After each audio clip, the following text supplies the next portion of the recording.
Picture this. You're an NBA All-Star, fresh off a championship ring, with over $108 million pouring in from contracts, endorsements, and that sweet life most dream about. That's Antoine Walker in the late 90s and early 2000s. The Boston Celtics star who could drop 20-plus points a night, owned multiple mansions, a fleet of luxury cars, and stacks of custom jewelry that screamed success. He was living large, splashing on everything from exotic rides to helping out family and friends generously, even trying to one-up his buddy's splurges. But by 2010, just 2 years after retiring, it all crumbled. Walker filed for Chapter 7 bankruptcy, listing $12.7 million in debts against only $4 million in assets. His championship ring? Auctioned off to pay creditors. Homes foreclosed, cars repossessed, bank accounts frozen. How does a fortune that massive vanish so fast? Lavish spending, bad real estate bets during the recession, gambling losses, and no real plan for the long game turned millions into nothing. Now flip it. Why do some everyday Americans on modest salaries build lasting security while high earners like this end up broke? It's not just bad luck, it's the hidden psychology of money at work. I've dug deep into Morgan Housel's The Psychology of Money, the book that flips everything you think you know about wealth. Today, I'll explain its 5 biggest lessons like you're 5, simple, story-driven, and packed with fresh American icons you haven't heard recycled 100 times. If you've read the book, you'll see it in a new light. If not, you'll be racing to grab it. Stick around, because these insights could save you from the same trap that snagged Walker. Okay, let's get real. Money success isn't just about being smart or grinding harder than everyone else. It's like rolling dice in a game where some people start with loaded ones. Morgan Housel calls this the biggest blind spot. Spot in personal finance, luck and risk are everywhere, shaping outcomes in ways we hate to admit. Take Mark Zuckerberg. In 2004, this Harvard sophomore launches the Facebook right from his dorm room in Kirkland House, a simple site for college kids to connect. Genius coding? Sure, but here's the luck bomb. He was at Harvard, one of the few places with a massive tech-savvy student body hungry for social tools. The timing was perfect. The internet was exploding, broadband was spreading, and MySpace, already huge with millions of users, was bogged down by clunky custom pages, autoplay music, and ads everywhere. Zuckerberg's cleaner, real-name focus exploded from campus to campus. Fast forward, Facebook hits billions of users. Zuckerberg's net worth soars past $170 billion. But what if he'd been at a different school, or launched a year earlier or later? MySpace could have crushed it. Luck handed him the perfect launch pad. Now the dark side, Jack Whitaker, a hard-working West Virginia construction boss already worth millions, wins $315 million in the 2002 Powerball, the biggest single-ticket jackpot ever at the time. He takes home $113 million cash after taxes. But tragedy hits.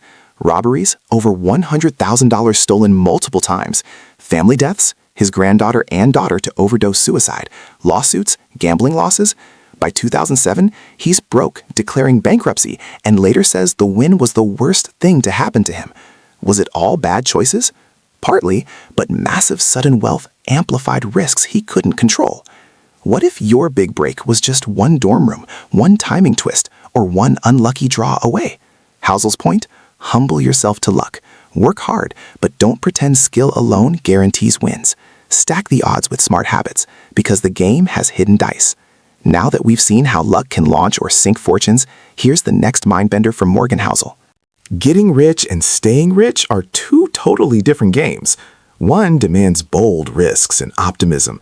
The other requires paranoia, patience, and saying no to temptation. First, the builders. Sarah Blakely started Spanx in 2000 with just $5,000 of her own savings, cutting the feet-off pantyhose in her apartment because she couldn't afford fancy prototypes. She cold-called buyers, faced rejection after rejection, but kept betting on herself. That single bold idea turned into a billion-dollar company. Today, she's worth over $1 billion. But it took massive risk, quitting her job, maxing out credit cards, and gambling everything on one product. Builders thrive on that all-in energy. Then there are the keepers, the ones who protect what they've built. Jack Bogle, founder of Vanguard, revolutionized investing with low-cost index funds. He didn't chase hot stocks or flashy deals. He lived modestly, drove an old car, and when he passed away in 2019, his personal net worth was estimated around $80 million. Impressive, but nowhere near what you'd expect from someone who managed trillions. Why? Because Bogle hated losing money more than he loved making it. His philosophy: survive long enough for compounding to do the heavy lifting.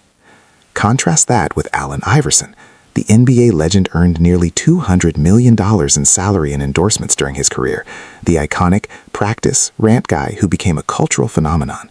Yet by 2012, he was reportedly down to less than $1 million, facing foreclosure, lawsuits, and debt from a huge entourage, jewelry, cars, and parties. The same aggression that made him a star destroyed his wealth when the check stopped. Housel's lesson is clear. Optimism gets you in the game. Humility and defense keep you playing for decades. So how do you buy real freedom instead of just more stuff? Saving money sounds boring, right? Like skipping your morning coffee to stash away pennies. But Morgan Housel flips that idea on its head. Real savings aren't about delayed gratification for more stuff. They're about buying options, control, and the ultimate luxury: freedom. Look at Reese Witherspoon. Early in her career, even as Legally Blonde made her a star, and she started pulling in millions. She admits she didn't always save or invest perfectly. She was a young mom figuring it out.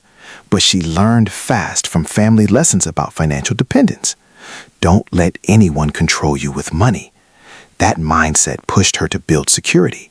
She founded production companies, turned Hello Sunshine into a powerhouse, sold for $900 million in 2021 with her retaining a stake, and grew her net worth to around $440 million today.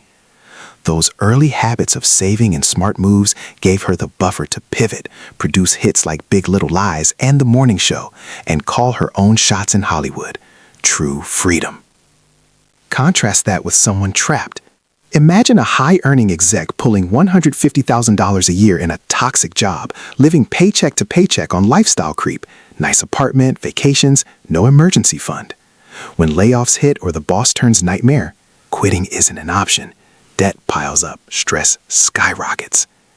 This is where Housel's FU fund comes in, that secret stash, even 3 to 6 months of expenses that lets you say forget you to bad situations. Britney Spears' story echoes this vibe. After 13 years under conservatorship controlling her finances, despite earning millions from Vegas residencies and more, ending it in 2021 gave her back independence over her $60 million plus estate. Financial control equals real power. Saving isn't punishment. It's your key to walking away, saying yes to opportunities, and sleeping without worry. But true wealth? It's often invisible. Here's the twist Morgan Housel drops that flips how most people see rich. Wealth isn't the flashy stuff you show off. It's the money you quietly keep, invest, and let grow. Looking rich is easy. Being rich is about what stays hidden. Take Sam Walton, the founder of Walmart. When he passed in 1992, his personal net worth was around $8.6 billion, equivalent to roughly $15 to $20 billion today after inflation, making him one of America's richest men ever. His family empire ballooned to hundreds of billions later. Yet, Walton drove a beat-up old Ford pickup truck for years, wore clothes from his own stores, and lived in the same modest house in Bentonville, Arkansas. No private jets, no yacht fleets. He bragged about cheap Walmart shoes and parked in the employee lot. That frugality wasn't poverty. It was discipline. He funneled everything back into the business and compounding, building invisible wealth that outlasted trends. Now contrast with a high-profile example like Nicolas Cage.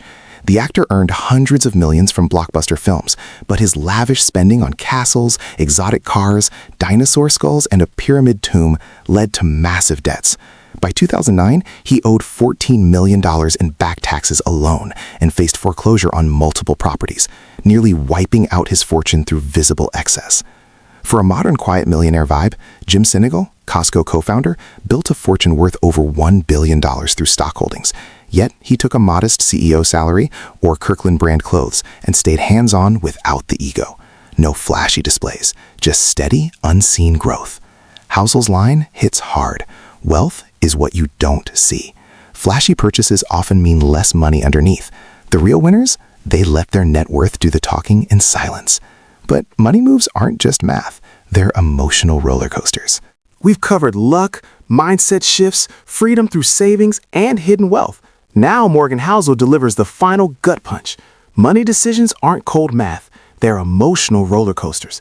Being rational on paper often loses to being human in real life. Remember the 2021-2022 meme stock frenzy?